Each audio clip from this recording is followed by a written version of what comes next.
Aaron frickin' Rodgers, baby!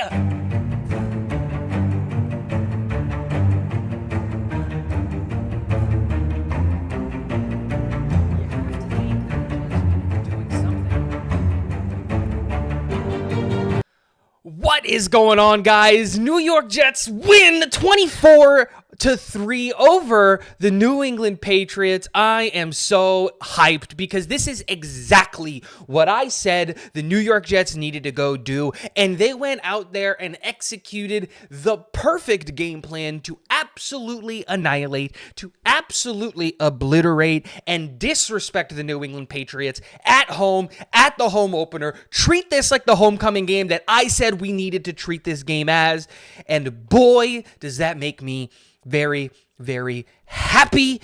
Happy indeed. And for those of you who watched my video yesterday talking about the keys to victory, what can we do? The New York Jets should be able to beat the New England Patriots relatively easily, and it's not going to be that complicated. And the three things that I mentioned, and we're going to start with the first thing, which was we needed to attack New England Patriots in the air often and early. And that's exactly what we did. In the first drive, we start the game with the ball, and the New York Jets go out there and start throwing the ball up and down the field, and they start, my favorite phrase, matriculating up the field, and that matters in a big, big way. Morgan Moses' holding penalty kind of kills the drive, but you know what? That's fine. We were still looking good. Go out there, defense, 3 and out, and the defensive performance was absolutely phenomenal because the first thing that I said yesterday was that New England has no passing attack. The quarterbacks combined in the first 2 weeks could not get to 150 throwing yards, and we kept both of their quarterbacks under 100 receiving yards, and we were going to know that they had no passing attack, and we needed to keep that the standard, and that's exactly what we did. But the biggest concern was going to be New England's rushing attack because it had been absolutely lethal 2 back-to-back weeks with over 100 and I believe 40 rushing yards between both, 170 plus rushing yards between both of their running backs in week 1 and week 2, and we held their entire rushing attack to under 80 yards. Not just Antonio Gibson and Ramondre Stevenson, who neither broke for 30 yards, but everybody. Drake May, Demario Douglas, Jermichael Hasty, all of their guys, they couldn't get anything going in the ground game, and the defense absolutely dominated in the run game and were lethal in the passing attack. 7 sacks out of the New York Jets, which is just phenomenal. 2.5 sacks by Will McDonald. That puts him at 5.5 sacks in 2 games.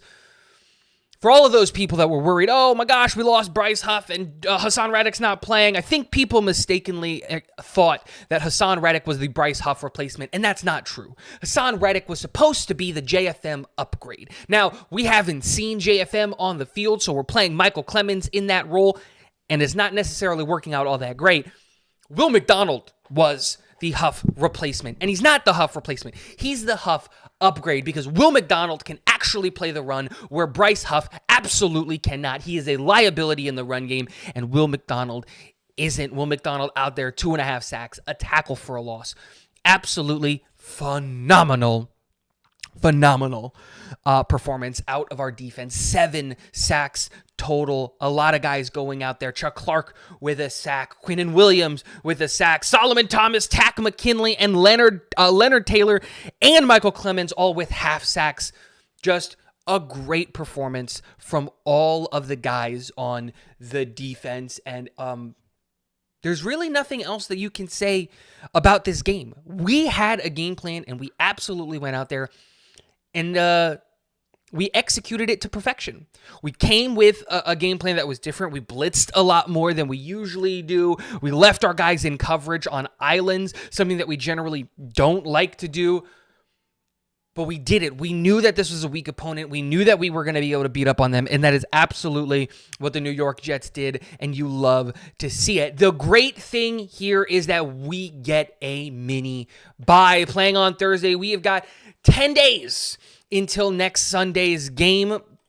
And the good thing is that we get to go and play the Broncos at home this time instead of having to go all the way to Denver, and Denver also doesn't look like all that great of a team. Now, one of the things that I did want to mention in this video is I wanted to highlight some performances from some key players that aren't named Aaron Rodgers that I think are absolutely going out there, showing up in a big way. Braylon Allen graded as the highest player for the New York Jets in the game, I believe, which is just, great. No, he's the second highest. Quinnen Williams was the highest graded player for the New York Jets.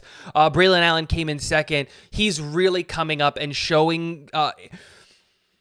was having this conversation in a couple of the group chats that, well, the NFL is kind of cyclical, and we had this conversation on the Armchair GM show with Green Bean on Wednesday nights at 8 on the Talking Jets channel, that the NFL is cyclical, and we're getting back to the big bruising running back because linebackers and DBs have gotten smaller, and we're playing in nickel packages more often than not, and smaller linebackers and DBs aren't going to tackle a guy that's 220 pounds and runs a 4.4, and that's exactly what Braylon Allen is.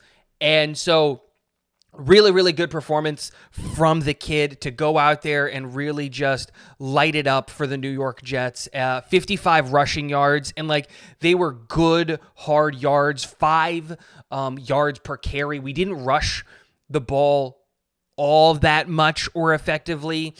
In the game, we really used the air attack. So look, 16 carries for Breece Hall, 11 carries for Braylon Allen, and then 3 rollouts for Aaron Rodgers.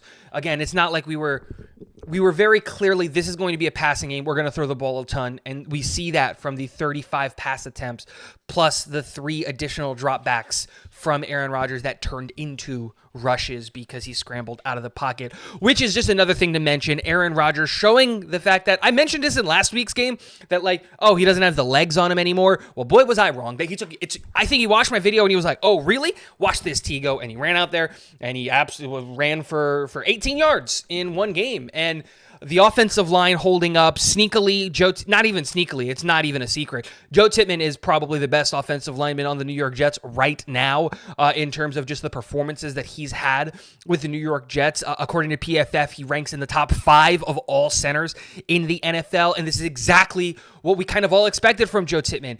Once he got over the hiccups of trying to figure out how to long snap, not long snap, but snapping the shotgun because he didn't do a ton of it at Wisconsin, he's looked incredible. And the connection with him and Elijah Vera Tucker is clicking really, really well. And while we're still starting to see some issues in communication with Simpson and Smith and Simpson and Tittman, specifically on that left side of the offensive line, the right side of the offensive line is clicking really, really well from Joe Tittman all the way out to the right. Now, one of the things that we obviously hated to see was Morgan Moses going down with an injury. And according to reports, there is a positive prognosis. We have no idea what the injury is or how long he might miss games, if he misses games at all.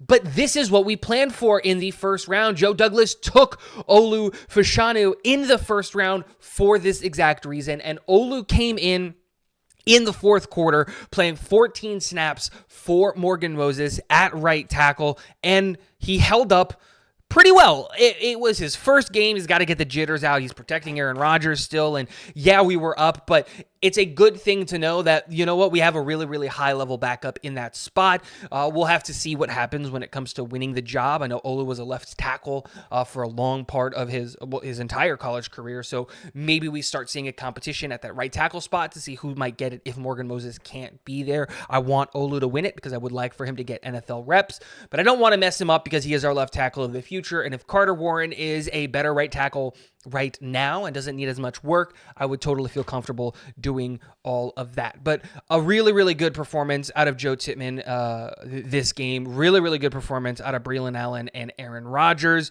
But also the Mike Williams game, we finally got to see Mike Williams, which was absolutely phenomenal. 3 receptions on 4 targets for 34 yards.